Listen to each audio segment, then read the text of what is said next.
नमस्कार, मैं हूं राहुल शर्मा। आप देख रहे हैं SP9 न्यूज। स्वागत है आप सभी का आज की इस बड़ी खबर में। और बड़ी खबर की शुरुआत हम कर रहे हैं ईवीएम से। जी हां, क्या ईवीएम से चुनाव जो है वो बंद हो जाएंगे?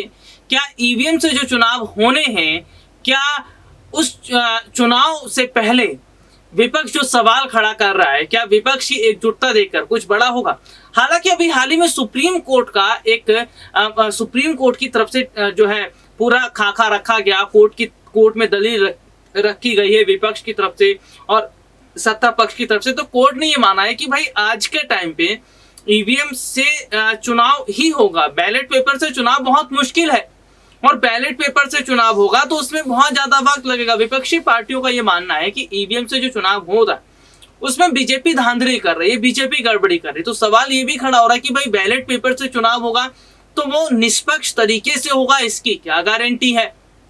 बैलेट पेपर से जो चुनाव होगा वो सही तरीके से चुनाव होगा, इसकी क्या गारंटी है? तो इस तरह के भी सवाल खड़े होते हैं। दरअसल देखिए, सीधे सीधे तौर पर हम देख रहे हैं कि मौजूदा समय के अंदर जो हालात, जो स्थिति बनी हुई है वो कहीं ना कहीं ये जरूर बता रही है कि किस तरह से आज परिस्थितियां बनी। देखिए, विपक्ष जो कह रहा है उनकी बात को माना नहीं जा रहा और जो सत्ता पक्ष कह रहा है उनकी बात को माना जा रहा है। ऐसे विपक्षी पार्टियों की तरफ से कहना है। तो ये सवाल खड़ा हो रहा है, क्या अब पूरा विपक्ष ही खड़ा हो जाएगा ईवीएम के खिलाफ? और ऐसा क्यों कहा जाता रहा है कि ईवीएम से छेड़छाड़ होती है? दरअसल कई बार जो सबूत है वो दिखाए भी गए हैं। अभी हाल ही में 5 राज्यों के विधानसभा चुनाव हुए।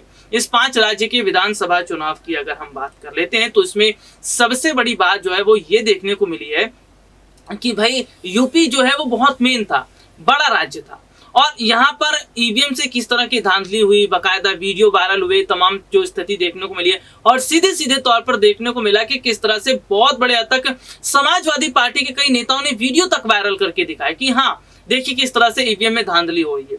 अभी कुछ समय पहले उत्तर प्रदेश में अगर बात करें तो 2 सीटों पर उपचुनाव हुए थे। एक तो आजमगढ़ सीट थी और दूसरी सीट हमने बताई थी रामपुर। यहाँ पर भी सपा के कैंडिडेट ने सवाल खड़ा किया था। तो यही वजह है कि विपक्ष बार बार ये सवाल खड़ा कर रहा है। उनका ये कहना है कि भाई बटन दबाए किसी और को जाता है, दब किसी और को जाता है, वोट किसी और को जाता किसी और को है। इस तरह से धांधली की बात कही जा रही है। हालांकि ये देखा जा रहा है कि विपक्ष लगातार ये कहता रहा है कि चुनाव आयोग अपना काम सही ढंग से नहीं करता। अब देखिए, 2 सवाल खड़ा हो रहा है।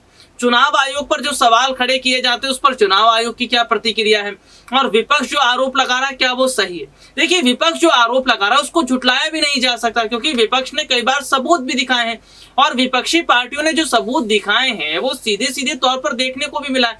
और सीधे तौर पर हम क्या देख रहे हैं कि भाई जो चुनाव आयोग है वो कह रहा है हम लोग अपनी काम जो है ड्यूटी सही तरीके से करते हैं।